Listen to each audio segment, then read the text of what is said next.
oder die in dem Wald rein bin. Ich trag dir die Rotznase noch so lang, bis es lebt wird.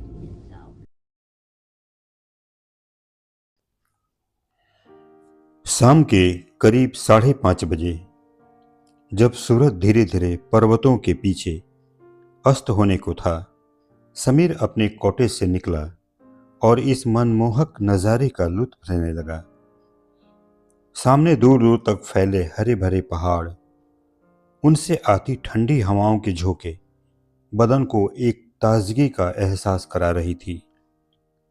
सामने झील में पहाड़ों का प्रतिबिंब ऐसा मानो पहाड़ झील में समाने को बेताब हो। वो एकटक सामने खड़ी उन पहाड़ियों को देख रहा था कि अचानक किसी के खांसने की आवाज ने उसका ध्यान अपनी तरफ खींचा। उसने अंदाजा लगाया आवाज उसके बाएं साइड से आ रही थी। वो उठा और बेहद सतर्क कदमों से उस आवाज की तरफ चला गया। सामने उसने देखा एक बेहद खूबसूरत लड़की, जिसके लंबे बाल उसकी कमर तक आते थे। आंखें ऐसी जैसे झील का सारा पानी उसमें ही उतर गया हो। वो एकटक समीर को देख रही थी। उसकी आंखों में एक अजीब सा अपनापन था। कौन हो तुम? समीर ने पूछा। नैना, उसने मासूमियत से जवाब दिया। तुम यहां क्या कर रही हो? समीर ने उससे पूछा। उसने इशारे से अपने हाथों को एक तरफ उठाया। उधर कुछ भेड़ें चर रही थीं। समीर समझ गया ये भेड़ें शायद इसी की हैं। नैना अभी भी एकटक समीर को देखे जा रही थी। कहाँ रहती हो? समीर ने उससे पूछा। उसने पहाड़ों की तरफ इशारा किया। वो अभी भी समीर की आंखों में अपनी आंखों को डालकर उसे देखे जा रही थी। समीर काफी देर तक उसके आंखों में नहीं झांक सका। वो उस लड़की को वहीं छोड़ वापस अपने कॉटेज में आ गया। रात को समीर को नींद नहीं आ रही थी। रह रहकर उसके जेहन में नैना का मासूम चेहरा घूम रहा था। फिर धीरे धीरे वो नींद की आगोश में चला गया। अगला दिन समीर का काफी बेचैनी भरा गुजरा। वो शाम होने का इंतजार कर रहा था। उसे उम्मीद थी शायद आज भी नैना से उसकी मुलाकात होगी, और हुआ भी कुछ ऐसा ही। जैसे ही घड़ी ने 5:30 बजाए, समीर के कदम अनायास ही उस तरफ उठ गए जिधर कल नैना मिली थी, और नैना उसे अपने उसी स्थान पर बैठी मिल गई जहां वो कल मिली थी। कुछ दूर पे कुछ भेड़ें चर रही थीं। आज वह काफी खूबसूरत लग रही थी। समीर ने उसकी तरफ देखते हुए पूछा, तुमने कल बताया नहीं, तुम पहाड़ों की तरफ कहाँ रहती हो? वैसे मेरा नाम समीर है। मैं यहाँ शहरों की भीड़ भाड़ से दूर कुछ दिनों के लिए अपनी छुट्टियां बिताने आया हूँ। मैं जानती हूँ, नैना ने जवाब दिया। तुम जानती हो? मगर कैसे? समीर ने उससे पूछा। नैना ने वापस सवाल किया। क्या तुम मुझे नहीं जानते?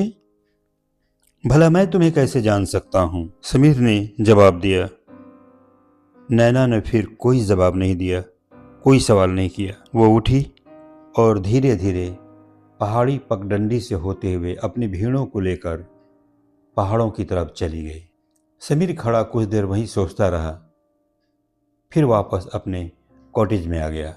रात को अपने बिस्तर में लेटे लेटे समीर सोच रहा था उसके इस शब्द का क्या मतलब, कि क्या तुम मुझे नहीं जानते? भला मैं उसे कैसे जान सकता हूं? कल ही तो मिली थी वो मुझसे। अगले 2 दिन तक नैना नजर नहीं आई। हालांकि वह समीर की कोई नहीं थी, मगर 2 ही मुलाकातों में समीर उसके सम्मोहन में बंध चुका था।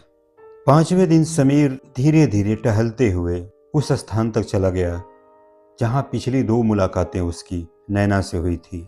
कुछ देर वो यूं ही खड़ा सोचता रहा, फिर अनायास ही उसके कदम उस तरफ उठ गए पगडंडी पे जिधर से होकर नैना चली गई थी। पहाड़ों की तराई में बसा एक शानदार गांव था। समीर की नजरें गांव में टहलते हुए नैना को ढूंढ रही थी। जब एक घर के सामने से समीर गुजरा, एक आवाज ने उसके बढ़ते हुए कदमों को रोक दिया। आखिर तुम आ ही गए। समीर ने अंदर झांका। अंदर नैना खड़ी थी। समीर की खुशी का ठिकाना नहीं रहा। आज तो समीर को मानो मन मांगी मुराद मिल गई हो। वह उसके पास आया और पूछा, तुम पिछले 3 दिन तक नजर नहीं आई, कहाँ थी, क्यों नहीं आई? अगर मैं आ जाती तो तुम यहाँ कैसे आते? उसने चंचलता से जवाब दिया। उसने समीर को बैठाया और अंदर चली गई। वापस लौटी, उसके हाथ में एक भरी हुई गिलास थी जिसमें छाछ था। छाछ पीते पीते उसने नैना से पूछा, उसके घर में और कौन कौन रहता है? नैना ने बताया, वो अपने पिता के साथ रहती है। उसके पिता भेड़ों के ऊन का कारोबार करते हैं। समीर ने बताया, वो चेन्नई के एक मल्टीनेशनल कंपनी में काम करता है और अपनी छुट्टियां बिताने यहाँ आया है। और उसके बाद फिर धीरे धीरे समीर एवं नैना के मिलने का सिलसिला शुरू हो गया। जब भी समय मिलता, समीर यहाँ वादियों में चला आता और नैना के प्यार में खो जाता। मगर धीरे धीरे ये बात नैना के गांव में फैलने लगी। नैना के पिता ने नैना को काफ़ी डांट लगाई। मगर एक व्यक्ति था जो नैना और समीर के प्यार से सबसे ज़्यादा क्रोधित और दुखी था। भैरव नाम था उसका। स्वभाव से काफ़ी दबंग था। उसकी नज़र बहुत समय से नैना पर थी। एक दिन जब समीर और नैना झील के किनारे बैठे हुए अपने सपनों के दुनिया में खोए हुए थे, भैरव अपने साथियों के साथ वहां आ धमका। इससे पहले कि समीर संभलता, उसने डंडे से वार कर समीर को पूरी तरह से लहूलुहान कर दिया। नैना ने बीच बचाव करने की काफ़ी कोशिश की, लेकिन उसके आगे इसकी एक न चली। उसने अपनी बलिष्ठ भुजाओं से नैना को अपने कंधे पर उठा लिया और गांव की तरफ चल पड़ा। ये लो काका, संभालो अपनी लड़की को, उसने नैना के पिता से बोला। आज से तुम्हारा घर से निकलना बंद, समझी? आखिर समाज भी कोई चीज़ होती है। क्या मुंह दिखाऊंगा मैं? क्या इज्जत रह जाएगी मेरी इस गांव में? कहते हुए नैना के पिता ने उसे अंदर कमरे में ढकेलते हुए दरवाज़ा बंद कर दिया। समीर को जब होश आया, काफ़ी रात हो चुकी थी। जैसे तैसे वो कॉटेज के अंदर गया और फिर सोने की कोशिश करने लगा।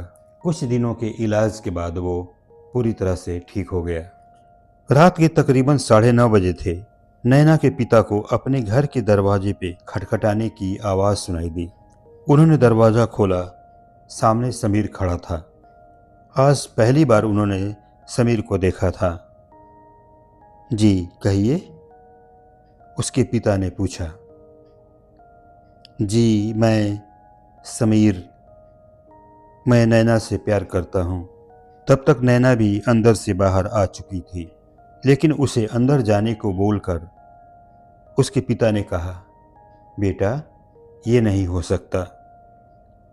हमारे समाज में, हमारे गांव के लोग किसी और समाज में रिश्ता नहीं करते हैं। बेहतर हो तुम नैना को भूल जाओ और यहाँ से चले जाओ।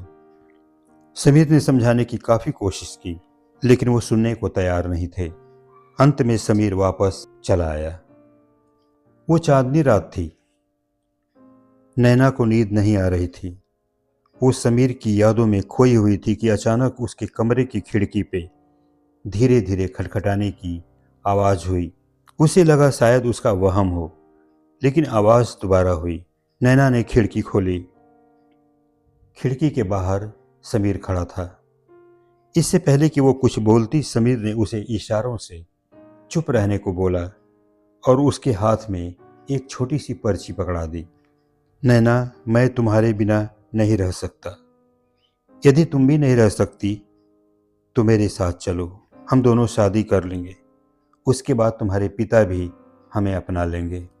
नैना ने कुछ देर सोचा और फिर उसने सहमति में अपना सर हिलाया। दोनों दबे कदमों से गांव के बाहर जाने वाले पगडंडी रास्ते पे बढ़ गए कि अचानक कुत्तों के भौंकने की आवाज ने गांव वालों को चौकन्ना कर दिया। कौन है? एक आवाज गूंजी। कोई जवाब न देते हुए पहाड़ी पगडंडी वाले रास्ते पर तेजी से भागने लगे। कुछ देर बाद नैना और समीर आगे आगे और गांव के लोग पीछे पीछे।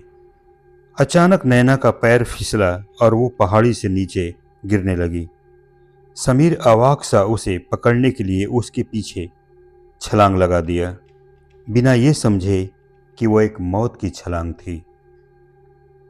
और कुछ ही पलों में नीचे खाई में खून से लथपथ समीर और नैना की लाशें पड़ी हुई थीं। एक तेज चीख के साथ समीर की आंख खुल चुकी थी। उसने अपने आप को कॉटेज में अपने बिस्तर पे पाया। उसकी सांसें ऐसे चल रही थी जैसे उसका दिल उसके सीने से बाहर आ जाएगा। उसे पता चल चुका था कि वो एक सपना देख रहा था, लेकिन अचानक उसके दिमाग में एक बिजली सी कौंधी। क्या उसका ये सपना उस सपने से कोई ताल्लुक रखता है जो वो बचपन से देखता आ रहा है? क्योंकि बचपन से वो देखता आ रहा था एक लड़की खाई में गिरती है और उसे पकड़ने के लिए समीर भी उसके नीचे गिरता है। उसका काफ़ी इलाज कराया इसके माता पिता ने, मगर समय के साथ साथ सपना बढ़ता चला गया। जो सपना कभी कभी दिखता था, अब वो लगभग हफ्ते में या 2 हफ्ते में एक बार जरूर समीर को दिख जाता था। उसके इस सपने से उस सपने का क्या संबंध हो सकता है? इन सच्चाइयों को जानने के लिए उसने अगले दिन फिर से उसी गांव में जाने का फैसला किया जिस गांव में वो सपने में गया था। उसे यकीन था उसके इस रहस्य का पता जरूर चलेगा। सूरज सर पे आ चुका था। थोड़ा बहुत नाश्ता कर समीर ने पगडंडी का वो रास्ता पकड़ा जिधर नैना गई थी, मगर आज उसे ये रास्ता जाना पहचाना सा लग रहा था और बिल्कुल वैसे ही जैसे वो सपने में उसे देखा था। क्या ये उसका कोई भ्रम है या सचमुच वो इस रास्ते को जानता है? क्योंकि ये सब कुछ वैसा ही था जैसे सपने में देखा था। चलते चलते उसे वो पहाड़ी गांव भी नजर आया जो कल उसे सपने में दिखाई दिया था, और बिल्कुल वैसे ही जो कुछ उसने सपने में देखा था अपने जीवित आंखों से भी वो वैसे ही देख रहा था।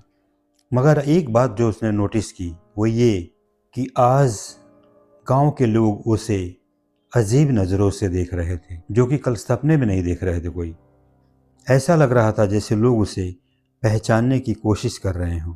उसके कदम नैना के घर के सामने जाकर ठहर गए। कुछ देर सोचने के बाद उसने दरवाजे को खटखटाया। आता हूँ भाई, आता हूँ, किसी बूढ़े की आवाज़ आई। जैसे ही दरवाज़ा खुला समीर की आंखें फटी की फटी रह गईं।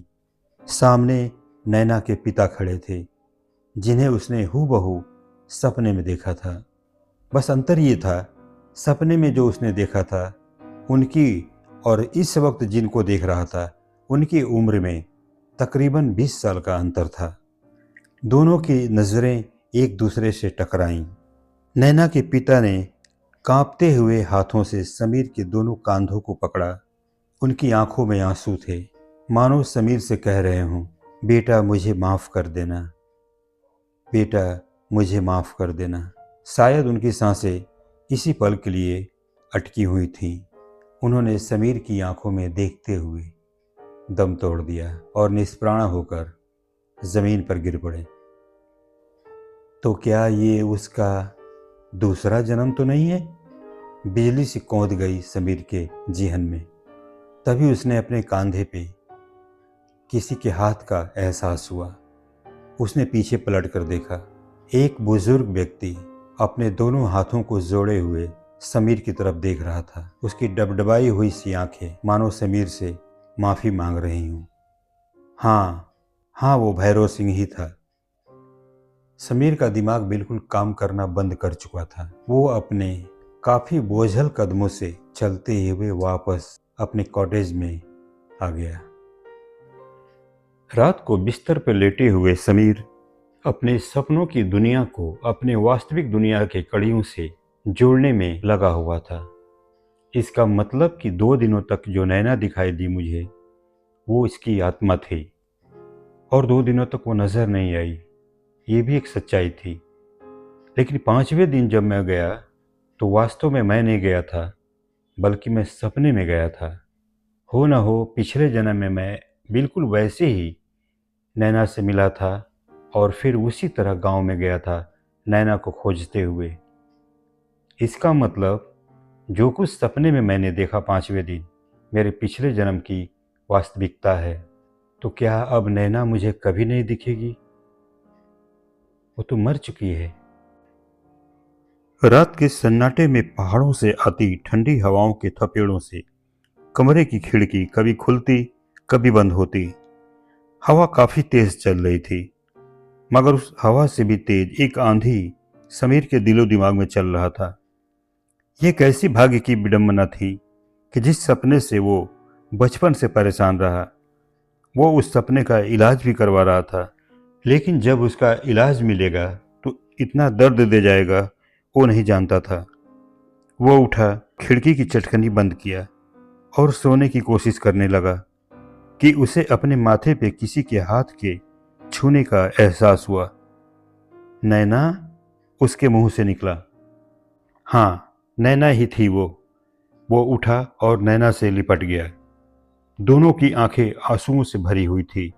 20 साल 20 साल इंतजार किया तुम्हारा मैंने। 20 साल लगा दिए आने में? समीर की आंखों में झांकते हुए नैना ने पूछा। हाँ नैना, क्योंकि मेरा दूसरा जन्म हो चुका था, मगर उन 20 सालों में तुम्हारी यादों ने कभी मेरा पीछा नहीं छोड़ा, कभी साथ नहीं छोड़ा। हर समय तुम सपना बनकर मेरी यादों में रही। काश मैं यहाँ नहीं आता, काश मैं यहाँ नहीं आता, इस सच्चाई को नहीं जानता। अब कैसे जी पाऊंगा तुम्हारे बिना? बच्चों की तरह समीर रो पड़ा। काफी देर तक नैना और समीर एक दूसरे से लिपट कर रोते रहे। मुझे जाना होगा समीर, मुझे जाना होगा। नहीं नहीं, बच्चों की तरह रोते हुए समीर नैना को अपनी आगोश में लिए हुए पूरी सख्ती से पकड़े हुए था। नहीं समीर, तुम्हारी दुनिया और मेरी दुनिया अलग है, लेकिन मैं तुम्हें फिर मिलूंगी, मैं तुम्हें फिर मिलूंगी। और ऐसा बोलते हुए नैना समीर से अलग हो गई। उसे पकड़ने के लिए समीर ने अपनी दोनों बाहें फैलाई, मगर नैना अपनी आंखों में आंसू लिए हुए समीर से दूर होती चली गई और दरवाजे के पास जाकर ओझल हो गई। दरवाजा खोल समीर बाहर की तरफ लपका। अंधाधुंध दौड़ता जा रहा था वो रात के अंधेरे में, और नैना नैना चिल्लाया जा रहा था, मगर नैना तो कब की जा चुकी थी। उसके ये शब्द इसके कानों में गूंज रहे थे। मैं तुमसे फिर मिलूंगी, मैं तुमसे फिर मिलूंगी। समीर वापस अपने कॉटेज में आ गया। अगले दिन वो अपने शहर के लिए रवाना हो गया। उसके बाद कभी समीर को वो सपना नज़र नहीं आया जो वो बचपन से देखा करता था।